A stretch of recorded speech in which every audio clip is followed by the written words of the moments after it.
Hello everyone, my name is Chandan Singh and welcome to my channel. So guys, NCERT class 7th book lesson 2 Honeycomb chapter है a gift of chappals. देखते हैं, ये दो part में मैं बनाऊंगा, तो पहला पार्ट अभी मैं करा रहा हूँ। चलिए गाइस, पहले ये देखते हैं कि बिफोर यू रीड, इससे पहले कि आप पढ़े तो आपको क्या पढ़ना है। तो लिखा है कि मृदु is a young girl growing up in Madras. तो बात मृदु की हो रही है। मृदु नाम की एक नौजवान लड़की है। ग्रोइंग अप, यंग का मतलब ऐसा भी नहीं कि पूरा नौजवान, यंग मतलब जो बच्चे होते हैं जो बिल्कुल अभी यंग है उनको भी ऐसा कहा जाता है यंग। तो मृदु इज ए यंग गर्ल, तो ये मृदु एक बच्ची है, यंग एकदम बच्ची है।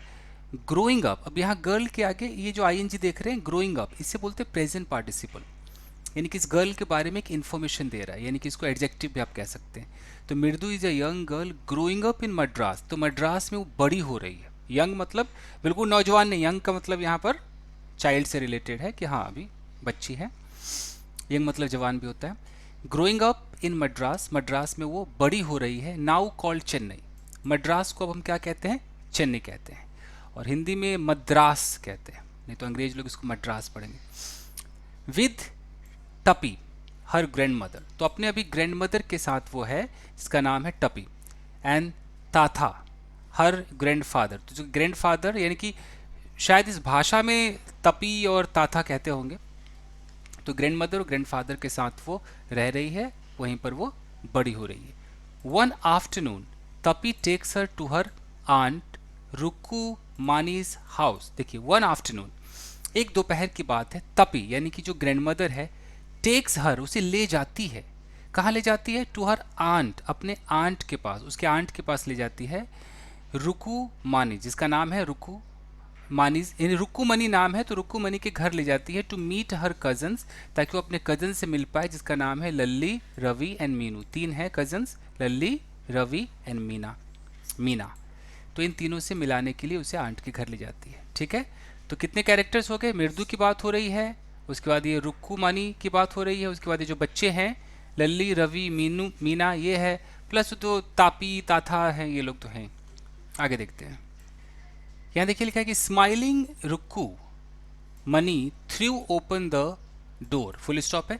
स्माइलिंग ये आपका प्रेजेंट पार्टिसिपल है, मुस्कुराते हुए जो रुक्कू मनी है उसने दरवाजे को खोला। अब खोलने के लिए ओपन भी हो सकता था, लेकिन यहाँ थ्रू ओपन क्यों दे दिया भाई?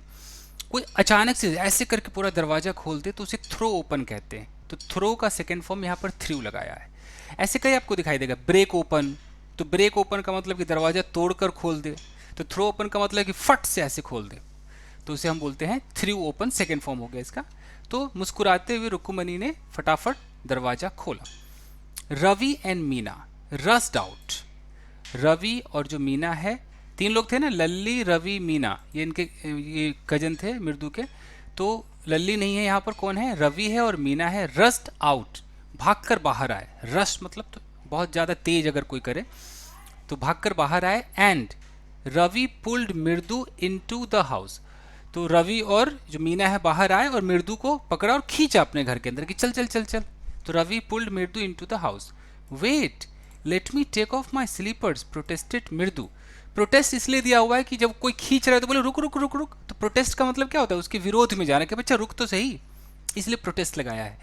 तो जो मृदु है उसने उसको थोड़ा रोका कि रुक रुक, पहले मुझे चप्पल तो उतारने दे। Wait let me take off, take off का मतलब होता है उतारना, पुट ऑन का मतलब पहनना। तो let me take off my slippers, मुझे मेरे चप्पल तो उतारने दो। She set them out neatly near a pair of large black ones. देखिए सेट आउट का मतलब होता है व्यवस्थित कर देना, तो वहां पर उसने रख दिए। तो शी सेट देम आउट, यहाँ देम किसके लिए आया है? चप्पलों के लिए आया है। स्लीपर्स है ना, तो हम देम कह रहे हैं। उसने यानी कि मृदु ने उन चप्पलों को कहाँ पे रख दिया? नीटली नियर, साफ सुथरे तरीके से रख दिया। Near a pair of large black ones, एक ब्लैक चप्पल का जोड़ा पड़ा हुआ था उसी के बगल में रख दिया। दोज वर ग्रे, और इसके जो चप्पल थे वो ग्रे थे। एक्चुअली विद डस्ट, और सही पूछो तो डस्ट से ग्रे हो गए थे। यहाँ लिखा हुआ कि एक्चुअली विद डस्ट, तो मृदु की चप्पल डस्ट से ग्रे हो गए थे। You could see the wait wait wait wait wait wait, मैं कुछ गलत कह बैठा यहाँ पर। देखिए she set them out neatly near a pair of large black ones, जो ब्लैक जो चप्पल थे बड़े बड़े उसके पास उसने रख दिए। Those were grey actually with dust. अब यहाँ ये दोज, ये जो ब्लैक वन है ना, जो पहले से चप्पल पड़े थे उसके बारे में बात कही जा रही है कि दोज वर ग्रे, वो ग्रे थे। ग्रे का मतलब भी बिल्कुल वो काला जैसा तो हो ही गया। एक्चुअली विद डस्ट, सही माने तो डस्ट से वो ग्रे थे। You could see the clear mark of every toe, आप देख सकते हैं। यहाँ कुड का मतलब कई बार ऐसा होता है कि जैसा कि आप देख सकते हैं, एज यू कुड सी, ऐसा भी कह सकते हैं। नहीं तो अगर प्रेजेंट को पास्ट में कन्वर्ट किया हो तो कैन का कुड हो जाता है, ये सारे चांसेस हैं। तो you could see the clear mark of every toe on the front part of each slipper. तो जो दोनों स्लीपर्स हैं काले वाले, जो काले हो चुके, ग्रे हो चुके डस्ट में, तो आप उस पर देख सकते हैं एवरी टो, जितनी भी आपके पैर की उंगलियां हैं उसके निशान है। Mark of every toe on the front part of each, तो स्लीपर का जो फ्रंट पार्ट है तो उसमें उंगलियों के निशान बने हुए थे। Okay, the marks for the toe, marks for the two big toes were long and scrawny.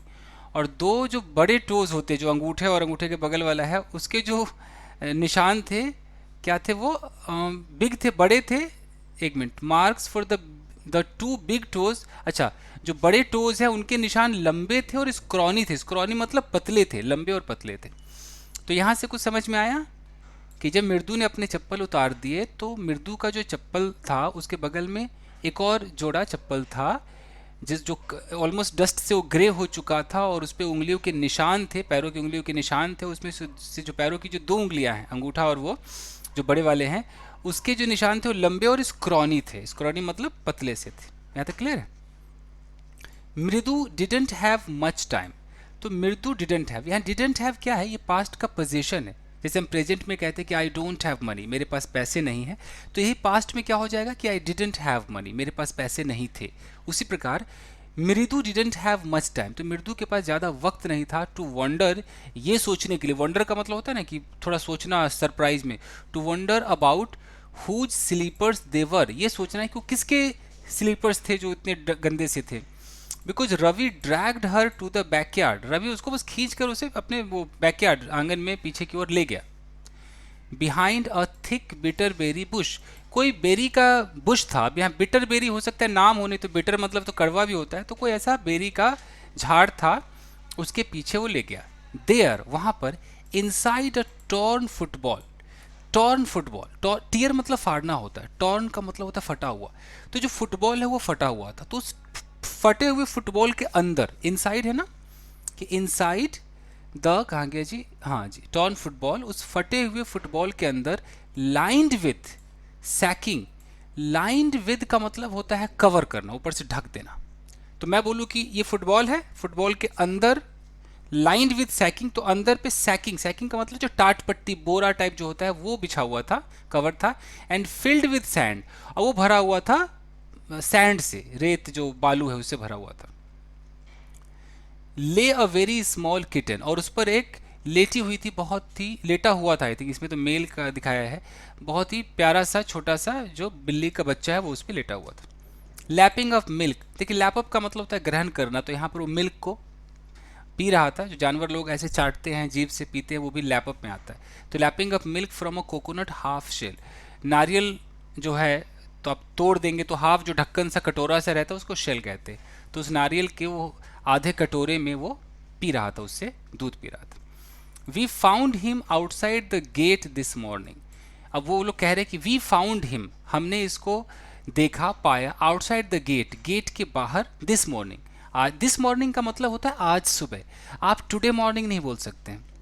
Today आपको लगेगा कि टुडे मतलब आज, सुबह मतलब मॉर्निंग, तो अगर आप टुडे मॉर्निंग बोलेंगे तो गलत हो जाएगा। तो आज सुबह को दिस मॉर्निंग, आज दोपहर को दिस आफ्टरनून, आज शाम को दिस इवनिंग, और आज रात को टू नाइट। हम दिस नाइट भी नहीं बोल सकते और टुडे नाइट भी नहीं बोल सकते, टू नाइट बोलेंगे। देखिए कैसे, ठीक है। तो वी फाउंड हिम, हिम का मतलब यहाँ बिल्ली के बच्चे को हिम कहा जा रहा है। तो we found him outside the gate, gate के बाहर हमने उसको देखा, दिस मॉर्निंग, आज सुबह। ही वॉज म्यूइंग, म्यू मतलब होता है मिमियाना, मतलब वही मतलब बकरी वाला नहीं, बिल्ली जो आवाज़ निकालती है म्याऊ, वो म्यू इंग्लिश में ही बोलते हैं। He was mowing and mowing, वो म्याऊ म्याऊ किए जा रहा था, क्योंकि यहाँ ही है तो हम रही थी नहीं बोल सकते। पुअर थिंग, ओह कितना बेकार चीज़। सेड मीना, अब चूंकि वह मीना, रवि और मृदु थे, तो रवि ये बात बता रहा था कि वो म्यू म्यू किए जा रहा, तो मीना ने कहा how poor, poor thing, it's secret, ये सीक्रेट है। अम्मा सेज, अम्मा कहती है कि Paati will leave for our Paddu Mama's house if she knows we have a cat. अब मीना कह रही कि ये तो सीक्रेट सी बात है, मीना रवि जो है वो बात कर रहे हैं कि ये सीक्रेट बात है कि अम्मा कहती है, अम्मा यानी कि उनकी माँ कहती है कि पत्ती, पत्ती मतलब कौन है, ग्रैंड मदर, तमिल में कहते हैं ग्रैंड मदर, कि दादी जो हमारी है grandmother will leave for Paddu Mama's house, Paddu मामा के घर चली जाएगी। लीव फॉर एक फ्रेजल वर्ब है, जैसे I am living for my office, तो मैं अपने घर पे हूँ बोल रहा हूँ I am living for my office, यानी कि मैं ऑफिस के लिए निकल रहा हूँ, तो वो फिर निकल लेगी भैया मामा जी के घर चली जाएगी। इफ शी नोज, अगर उसे पता चल गया कि वी हैव अ कैट, कि हमारे पास अगर कैट है तो निकल लेगी, क्योंकि वो हमारी जो पत्ती है वो पसंद नहीं करती वो cat. People are always telling us to be kind to animals. अब ये लोग मीना या रवि, ये लोग आपस मतलब बात करते हुए बातें कर रहे हैं, कैट के बारे में बातें कर रहे हैं, रवि है, मीना है और मृदु, तीनों बैठे हैं, कैट है और बातें कर रहे हैं। तो कोई कह रहा है, शायद मीना या रवि में से कोई कह रहा है कि people are always telling us, people जो है हमेशा हमसे कह रहे होते हैं to be kind to animals, कि एनिमल्स के प्रति काइंड रहो, दयालु रहो। बट वेन वी आर, जब हम दयालु होते हैं, दे स्क्रीम, तो चीखते हैं, oh don't bring that dirty creature here, don't bring, मत लाओ, दैट डर्टी क्रीचर, उस गंदे से जीव को यहाँ मत लाओ, सेड रवि। अच्छा, ये सारी बातें रवि कह रहा है। तो रवि कह रहा है कि यार लोग तो कहते हैं कि भाई दयालु दिखाओ, दयालुता दिखाओ जानवरों के प्रति, अगर हम लाते हैं तो फिर वही लोग चिल्लाते हैं कि don't bring that dirty creature here, यहाँ मतलब गंदे से क्रीचर को।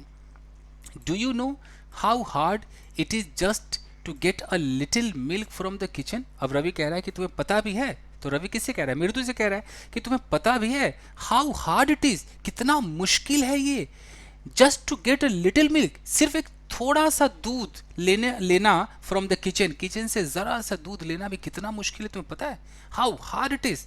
ये स्पोकन इंग्लिश में बड़ा अच्छा यूज हो सकता है, how hard it is to teach my son, कितना मुश्किल है अपने बेटे को पढ़ाना, ऐसे करके आप बोल सकते। पत्ती saw me with a glass in my hand just now, just now मतलब अभी अभी की बात है कि पत्ती ने, यानी कि जो ग्रैंड मदर है, उसने देख लिया, saw me with a glass in my hand, मेरे हाथ में ग्लास देख लिया। I told her I am very hungry, मैंने उससे कहा कि मैं बहुत भूखा हूँ। I want to drink it, मैं इसे पीना चाहता हूँ। But the way she looked at me, the way, जिस तरीके से उसने मुझे देखा, ये द वे बड़ा अच्छा है, स्पोकन में यूज हो सकता है। I like the way she walks, जिस तरीके से वो चलती है मुझे पसंद है, तो वही वाला है। But the way she looked at me, जिस तरीके से उसने मुझे देखा, I had to drink most of it, अब उस दूध में से मुझे ज्यादातर दूध तो पीना पड़ा, जैसे मुझे देखी तो मुझे पीना पड़ा, उसे शक ना हो कि मैं ये दूध बिल्ली के लिए ले जा रहा हूं। तो हैड टू, देख रहे हैं, हैड टू का मतलब होता है कि करना पड़ा, मुझे खाना पकाना पड़ा, I had to cook food, और अभी पकाना है तो I have to cook food, पकाना पड़ेगा तो I will have to cook food, पकाना पड़ सकता है तो I may have to cook food, might have to cook food, बहुत अच्छी चीज है। Had to drink most of it, ज्यादातर दूध मुझे पीना पड़ा। To throw her off the scent, अच्छा ये मुहावरा यूज कर लिया, देखिए ये पूरा यहां से देखिए, to throw her off the scent, her की जगह कोई भी हो सकता है, हेम वेम। इसका, इस मुहावरे का मतलब होता है कि कुछ ऐसा करना है कि उसे रियलिटी का पता ना चले, उसे एक तरीके से बेवकूफ बना दो। यहाँ मतलब भी लिखा है कि mislead her so that she won't understand the real purpose. किसी को अगर आप थ्रो करते हो ऑफ द सेंट, इसका मतलब कि आप उसे सच्चाई जानने ही नहीं देते हो, मिसलीड कर देते हो, कुछ बहाना बना देते हो। कह सकते हो कि no I threw my mother off the scent, मैंने उसे सच्चाई जानने नहीं दिया, इस तरीके से। तो had to drink most of it to throw her off the scent, मुझे ज़्यादातर पीना पड़ा, क्यों पीना पड़ा, ताकि मैं उसे बेवकूफ़ बना सकूँ, उसे सच्चाई ना जानने दूँ। हो गया। Then she wanted the tumbler back, tumbler मतलब ग्लास, अच्छा वर्ड है टम्बलर। शी वांटेड, वो चाहती थी कि भैया ग्लास मुझे वापस करो। Paati Paati I will wash it myself, दादी दादी मैं इसे खुद धो दूंगा ना। Why should I put you to trouble, अरे मैं आपको ट्रबल में क्यों डालूं। आई टोल्ड हर, मैंने उससे कहा। आई हैड टू रन, देखो हैड टू, मुझे भागना पड़ा। And pour the milk into this coconut shell, pour का मतलब होता है किसी लिक्विड को एकदम उड़ेल देना, तो मुझे उस कोकोनट, इस कोकोनट का जो कटोरा है इसमें वो मिल्क उड़ेलना पड़ा। And then run back and wash the tumbler and put it back before she got really suspicious, ठीक है, डाला एंड देन रन बैक, और फिर मुझे वापस भागना पड़ा, एंड वॉश द टम्बलर, मुझे उस टम्बलर को धोना पड़ा, एंड पुट इट बैक, इसे वापस रखना पड़ा, before she got really suspicious, इससे पहले कि वो हो जाती सस्पिशियस, शक में आ जाती, मुझे ये सब करना पड़ा। या गॉट एक्चुअली पास्ट में दिखा दिया कि इससे पहले कि वो हो जाती, तो थोड़ा सा ऐसा जब डाउट वाला दिखाते हैं ना, इमेजिनेशन, तो पास्ट में कर देते हैं। Now we have to think of some other way to feed Mahendran. देखिए, नाउ वी हैव टू का भी इस्तेमाल अच्छा हुआ है। वी हैव टू थिंक, हमें सोचना है, ऑफ सम अदर वे, हमें अब कुछ और सोचना है, किसी और तरीके से सोचना है, टू फीड महेंद्रन। महेंद्रन मतलब उस बिल्ली का नाम महेंद्रन है, फीड मतलब खाना खिलाना, भोजन कराना, दूध पिलाना, तो इसको दूध पिलाने के लिए किसी और तरीके से कुछ सोचना है हमें। तो महेंद्रन उसका नाम है। महेंद्रन क्वेश्चन मार्क है, क्या Mahendran? This little kitty's name is Mahendran है, इस छोटे से इस बिल्ली के बच्चे का नाम महेंद्रन है। मृदु वॉज इम्प्रेस्ड, मृदु को काफी अच्छा लगा, वाह, it was a real name, अरे तो रियल नाम है, रियल नेम है बिल्कुल, महेंद्रन तो सचमुच वाला नाम है, not just a cute kitty cat name. ऐसा नहीं कि बिल्ली का कुछ भी नाम रख दिया, कुछ भी नहीं, कुत्ते बिल्ली का नाम रख देती है, नहीं, तो महेंद्रन तो पूरा एक रियल नेम है, ऐसा उसने कहा। यहाँ लिखा है ना कि it was a real name. Actually देखिए, जब भी आप अखबार पढ़ेंगे या किताब पढ़ेंगे तो आपको नरेशन भी आना चाहिए, डायरेक्ट इनडायरेक्ट। तो किताब है ना, इसमें तो बड़ा बहुत घुमा के लिखते हैं। अगर बोलना है कि शी सेड, तो किताब वाले लिखेंगे सेड शी, आपने देख ही लिया होगा। तो कई बार अगर पास्ट की बात हो ना, तो is are am was were में बदल देते हैं नरेशन में। तो हम हिंदी ऐसी करें कि it was a real name, मतलब ये तो रियल नाम है, हम ऐसे करके बोलेंगे। Actually his full name is Mahendra Varma Pallava Punnai. अब रवि कह रहा है कि एक्चुअली इसका जो पूरा नाम है ना, वो महेंद्र वर्मा पल्लवा पुन्नई है, MP पुन्नई for short, if you like. अगर तुम चाहो तो शॉर्ट में ये महेंद्र वर्मा पल्लव ना बोल करके एमपी पुन्नई बोल दो, MP Punnai. He is a fine breed of cat, बहुत ही बेहतरीन नस्ल का कैट है ये। Just look at his fur, इसके बालों को देखो, फर मतलब जो उसके रोए होते हैं ना, बाल, इसके फर को देखो, लाइक अ लॉयंस मेन, लॉयन मतलब शेर, मेन आपने देखा होगा, लॉयन के सर के पास बहुत सारा बाल होता है ना, ऐसे करके उसको मेन कहा जाता है। तो देखो ये एकदम शेर के बाल की तरह है। And you know what the emblem of the ancient Pallava king was, और तुम्हें पता है कि क्या एम्बलेम था? एम्बलेम का मतलब क्या होता है? कार वगैरह पे देखते हैं ना, जैसे सुजुकी का एम्बलेम होगा, या जो मर्सिडीज है उसका एम्बलेम होगा। एम्बलेम मतलब कि उसका जो लोगो होगा, जो प्रतीक होगा, उसको एम्बलेम कहते हैं। अगर एस है तो सुजुकी है तो जाना जाएगा एस से, तो उसी तरीके से एम्बलेम है। वो कहता है कि do you no and you know what the emblem of the ancient Pallava king was, कि जो पल्लव किंग जो होते थे पुराने जमाने में, जो पल्लव किंग थे, तो उनका प्रतीक क्या था? होता है ना कि कोई अशोक स्तंभ ऐसा सुना होगा आपने, तो प्रतीक क्या था? डोंट यू, क्या तुम्हें नहीं पता? ही लुक्ड एक्सपेक्टेंटली एट मृदु, उसने मृदु की तरफ ऐसे उम्मीद भरी नजरों से देखा। एक्सपेक्ट करते तो एक्सपेक्टेंटली उसने देखा, नहीं पता ऐसे। मृदु गिगल, अच्छा गिगल भी एक हंसने का तरीका है, अजीब इस तरीके से कुछ हंसा होगा तो उसे गिगल कहते हैं, थोड़ा अजीब सी हंसी होती है, खिखियाने वाला। तो मृदु हंसी। थिंक आई एम जोकिंग, तुम्हें क्या लगता है कि मैं मजाक कर रहा हूं? वेल जस्ट वेट, अच्छा इंतजार करो, I will show you some time, मैं कभी तुम्हें दिखाऊंगा। It's clear you don't know a thing about history, ये तो बिल्कुल साफ है कि तुम्हें हिस्ट्री के बारे में कुछ नहीं पता है। रवि थोड़ा उस वे में आ गया और बोला, haven't been to Mahabalipuram, have you, कभी तुम महाबलीपुरम गई हो? हाँ बताओ, हैव यू, ये होता है ना वो क्या बोलते हैं इसको, she is beautiful isn't she, आपने पढ़ा होगा ग्रामर के अंदर। तो इस तरीके से यहाँ पर किया गया है कि हैवंट बीन टू महाबलीपुरम, कभी गए नहीं हो क्या? हैव यू, गई हो क्या, है ना, नहीं क्या, ऐसे करके बोलते हैं। और ये बीन का मतलब क्या होता है कि जब हम कहीं पर जाते हैं और जाकर वापस आ जाते हैं तो हमें बीन लगाना होता है। जैसे मैं बोलूँ कि I have been to Mumbai, यानी कि मैं मुंबई जा चुका हूँ। यहाँ पर I have gone to Mumbai सही नहीं होगा, I have been to Mumbai. मैं सवाल पूछूंगा ऐसे ही कि have you ever been to Mumbai, ऐसे। अच्छा जी, ही सेड मिस्टीरियसली, बहुत ही उस मिस्ट्री वाले अंदाज में उसने कहा, कभी गई हो महाबलीपुरम, बहुत ही रहस्यमयी तरीके से।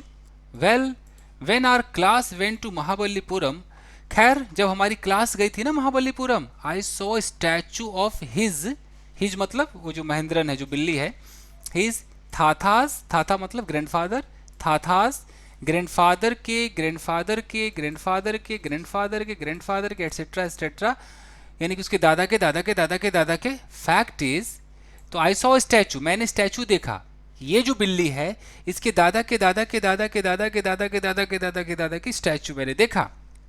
फैक्ट इज, सत्य यह है कि Mahendran here is descended from that very same ancient cat, कि तुम अभी जो इस महेंद्रन को देख रही है ना, ये किस वंशज से आया है। डिसेंड फ्रॉम का मतलब कि वहां से होते होते होते, असेंड डिसेंड तो आपको पता होगा, असेंडिंग ऑर्डर डिसेंडिंग ऑर्डर, तो वहां से होते होते होते होते होते होते ये उसका वंशज है, वहां से आया है।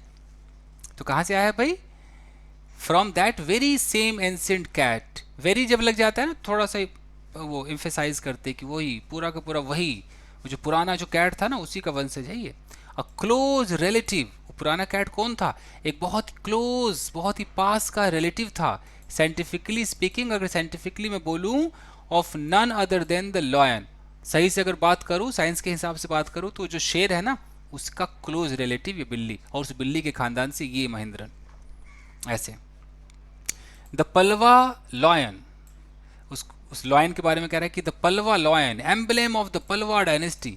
तो जो उसका नाम था पलवा लॉयन, और वो प्रतीक था पल्लव डायनेस्टी का, जो पलवा वंश था उसका वो लॉयन ही प्रतीक था। और उस लॉयन का ये क्लोज रिलेटिव ये जो बिल्ली है, और वहां उस खानदान से बिल्ली होते होते अब तक है। अच्छा, Ravi went on, went on का मतलब जैसे केप्ट ऑन, कंटिन्यू रहा, went on walking around the bitterberry bush waving a twig up and down. तो जो बेरी का जो झाड़ था, तो यहाँ देख रहे वॉकिंग अराउंड, उसके चारों तरफ, उस झाड़ के चारों तरफ वॉक करता हुआ, बात भी कर रहा है, बोलता रहा, walking around, waving a twig up and down. Wave का मतलब होता है ऐसे हिलाना, ट्विग मतलब होता है जो छोटी सी डंडी जो होती है ना, तोड़ लो तो दातुन भी आ जाता है, तो उस छोटे छोटे उस ट्विग, मैं हिंदी में क्या बोलूँ, जो ब्रांच है, ब्रांच में ऐसे निकले रहते हैं ना, समझ ही गए होंगे हिंदी में जो भी उसको बोले। अगर आप तोड़ लेंगे तो, काट लेंगे तो आप दातुन बना सकते, तो उसको ट्विग कहते हैं। तो इस ट्विग को ऊपर नीचे करते हुए, हिज आइज स्पार्कलिंग, उसकी आंखें जो है बिल्कुल चमक रही थी। This cat is a descendant of none other than that Mahabalipuram Rishi cat. उसने बोला कि ये जो बिल्ली है ना, ये कहीं और से नहीं, उसी जो ऋषि कैट है ना महाबलीपुरम में, उसी का डिसेंडेंट है। This cat is a descendant, ये उसका वंशज है, of none other than, none other than का मतलब कोई और नहीं, द महाबलीपुरम ऋषि कैट, जो महाबलीपुरम में ऋषि कैट है उसी का वंशज है। And if I may just remind you, अगर मैं तुम्हें याद दिलाऊं, they worshipped cats in ancient Egypt, के एंशिएंट इजिप्ट में वो बिल्लियों की पूजा किया करते थे, ये बात है। How he loved the sound of his own voice. देखिए, love the sound of own voice, ये भी एक मुहावरा है। ये इसका मतलब है कि किसी को अपनी बात अच्छी लगती, खुद ही बोल रहा होता है, किसी और की नहीं सुनता है, तो वहाँ पर कहते हैं कि okay, I know you love the sound of your voice, but please allow me to speak, मुझे भी बोलने दो भाई। तो किस तरीके से उसे, मतलब उसको खुद ही बोलना पसंद था, खुद ही बस बोले जा रहा था। मीना एंड मृदु एक्सचेंज लुक्स, मीना और मृदु ने एक दूसरे को देखा, हाँ हाँ, इस तरीके से उसको बोलते exchange looks. What does that have to do with anything? मृदु डिमांडेड। मृदु ने फिर बात बोली कि क्या मतलब है, What does that have to do with anything? वो किस खानदान से, किस वंशज से आया है, डिसेंडेंट फ्रॉम, क्या मतलब है, इसका क्या लेना देना है।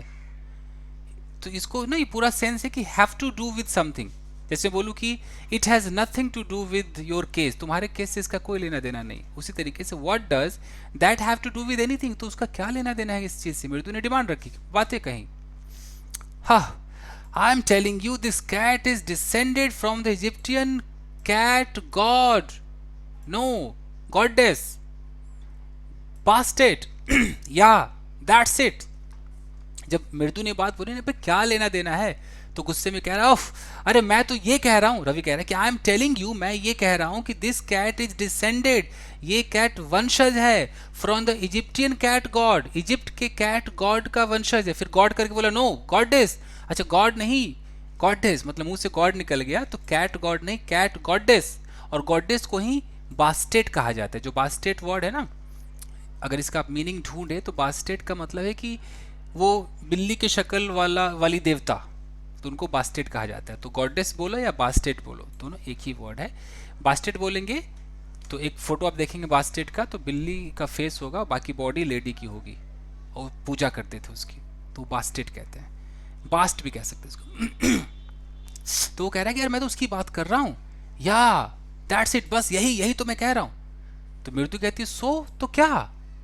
Well one of the descendants of that cat goddess was a stowaway in one of the Pallava ships। अब वो फिर अपनी बात को पूरा करते हुए कह रहा है कि वेल बात तो यह है कि one of the descendants of that cat goddess, तो वो जो कैट गॉडेस है, जो कैट वाली जो देवी है, तो उसका एक वंशज was a stowaway. Stowaway का मतलब होता है कि किसी जहाज में छिपने वाला जो व्यक्ति है, जो छिपकर यात्रा करे, उसे स्टो अवे कहते हैं। तो उस खानदान से एक जो बिल्ली थी वो स्टो अवे थी, उस जहाज में छिपी हुई थी, in one of the Pallava ships. Pallava जो थे उनकी जो जहाज थी उसमें छिपा हुआ था वो। And his descendant was the Mahabalipuram Rishi cat. तो इस कैट गॉडेस का जो वो था डिसेंडेंट था, वो जहाज में था, और जहाज वाले का जो वंशज हुआ वो कहाँ हुआ? महाबलीपुरम के में है, जो ऋषि कैट है। एंड हुज डिसेंडेंट इज, और जो ऋषि कैट का जो वंशज है वो ये है, ये जो महेंद्रन है वो ये है। लेकिन यहाँ पर सेंटेंस देखिए, कुछ समझ में आ गया ना? तो अब वो रवि बात करते हुए कह रहा है कि Rishi cat and whose descendant is, फिर यहाँ इज के बाद यहाँ आ जाइए, ये बाकी छोड़िए, इज के बाद आइए MP पुन्नई हेयर। तो ऋषि कैट का जो डिसेंडेंट है, वंशज है, वो ये है MP पुन्नई, यानी कि महेंद्रन वर्मन जो नाम उसने रखा था ना, वर्मन समथिंग, ये है वो। अब यहाँ क्या आ रहा है कि Ravi flourished his twig at Mahendran. Flourish, वैसे तो फ्लरिश का मतलब फलना फूलना होता है, बढ़ना, तो उसने अपने ट्विग को बढ़ाया महेंद्रन की तरफ, उस बिल्ली की तरफ, और बोला कि ये है, ये जो ऋषि कैट का जो वंशज है ना वो ये है, ऐसे उसने ट्विग को उसकी तरफ बढ़ाया। वूप इक ही श्रिक, श्रिक का मतलब होता है चिल्लाना, और वूप इक का मतलब है ऐसे हु हु, ये है, ऐसे करके कुछ आवाज निकाली। कुछ समझ में आ रहा है? 7th क्लास की इंग्लिश है, लेकिन टीचरों की हालत खराब कर देती है, लिखते ऐसा है। तो अभी तक रवि कह रहा है कि उस कैट गॉडेस का डिसेंडेंट वो जहाज में छुप करके आया, फिर उसका जो वंशज है वो महाबलीपुरम में ऋषि कैट हुआ, और उस ऋषि कैट जो महाबलीपुरम वाला है उसका जो वंशज है वो ये है। उसने डंडे को बढ़ाते बोला कि हु ये है वो, एक अजीब सी आवाज निकाली। वेरी प्लीज्ड विद हिमसेल्फ, अपने आप से बहुत खुश होकर उसने आवाज निकाली। श्रीक मतलब चिल्ला करके बोला हु ये है। समझ में आ गया यहाँ तक? महेंद्रन लुक्ड अप, महेंद्रन कौन? बिल्ली। तो बिल्ली ने उसको हु की आवाज सुन के ऊपर देखा। अलार्म्ड, अलार्म मतलब थोड़ा सा डरा हुआ, भयभीत। He had just been sharpening his claws on the edge of the coconut shell. अब he had just been, had been past perfect continuous है। शार्पनिंग हिज क्लॉज, क्लॉ मतलब क्या है? जो उसका पंजा है, तो उसको ऐसे शार्प कर रहा होगा, कुछ ऐसे कर रहा होगा, उसको तेज कर रहा होगा, धारदार बना रहा होगा पंजों को, on the edge of the coconut shell, जो कोकोनट का जो वो कटोरा है उसके एज पर ऐसे ऐसे कुछ कर रहा होगा, नाखूने मार रहा होगा। But worse than ravages awful whooping, लेकिन इससे भी बुरा रवि ने जो आवाज निकाली हु ऐसा कुछ किया। ईक मतलब जो सरप्राइज वाला एक एक्सप्रेशन के लिए होता है, वो मतलब हु करना। तो रवि ने जो हु जो भी आवाज निकाला, उससे भी जो वर्स, उससे भी जो बुरा था, वाज अ क्रीच, वो एक और आवाज थी। क्रीच मतलब एक आवाज थी फ्रॉम द विंडो, जो विंडो से आ रही थी। व्हाट अ वियर्ड साउंड, किस तरह का ये बकवासी आवाज है। इफ मृदु वाज स्टार्टल्ड, अगर हम मृदु की बात करें, वो अगर चकित हुई, मृदु तो चकित हुई, तो उसको कहा जा रहा है कि अगर मृदु स्टार्टल्ड हो गई, चकित हो गई, स्टार्टल्ड मतलब चकित हो गई उस आवाज से। MP पुन्नई वाज फ्राइटेंड, तो अगर हम उस बिल्ली की बात करें MP पुन्नई की, वो तो बिल्कुल भयभीत ही हो गया। Out of his wits, out of wit का मतलब होता है कि बिल्कुल दिमाग काम ना करे, बिल्कुल बुद्धिहीन हो गया। हेयर स्टैंडिंग ऑन एंड, देखिए हेयर स्टैंडिंग ऑन एंड ये भी एक मुहावरा है। इसका मतलब है कि डर जाना या रोंगटे खड़े हो जाना, इसके दो मतलब निकलते हैं। जैसे कि I watched a movie that made my hair stand on end, अगर मैं ऐसा बोलूँ कि मूवी ने मुझे डरा दिया या मेरे रोंगटे खड़े कर दिए। आजकल तो रोंगटे खड़े करने के लिए बोलते हैं हैव अ गूज बम्प्स, जैसे I had a goose bumps, मेरे रोंगटे खड़े हो गए। बट अब इसका भी इस्तेमाल पहले चलता था, hair standing on end. Anyways, तो उसके जो बिल्ली के बाल खड़े हो गए, ही बाउंस्ड अप, बिल्ली उछला, एंड स्करीड टुवर्ड्स, स्करी का मतलब होता है छोटे छोटे कदमों से फास्ट भाग रहा, स्करीड फास्ट भागा टुवर्ड्स अ बैम्बू ट्रे, बांसों का कोई ऐसे मचान सा बना हुआ था, बांस का मचान समझते, ट्रे, कोई मचान सा बना हुआ था, ऑफ रेड चिली। अच्छा, towards the bamboo tray of red chilli, bamboo tray होगा उस पर लाल मिर्च बिछी होंगी, तो उसकी तरफ गया। That had been set out to dry, जिसको रखा गया था, उस रेड चिली को यहाँ बिछाया गया था सूखने के लिए, ड्राई होने के लिए।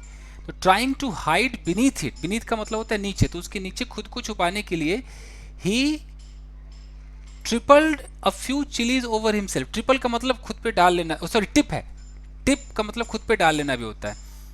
टिप का मतलब टिप तो पंजों से चलना भी होता है, टिप का मतलब खुद पे डाल लेना भी होता है। तो उसने टिप्ड अ फ्यू चिलीज ओवर हिमसेल्फ, खुद पे थोड़े से चिली भी डाल लिए।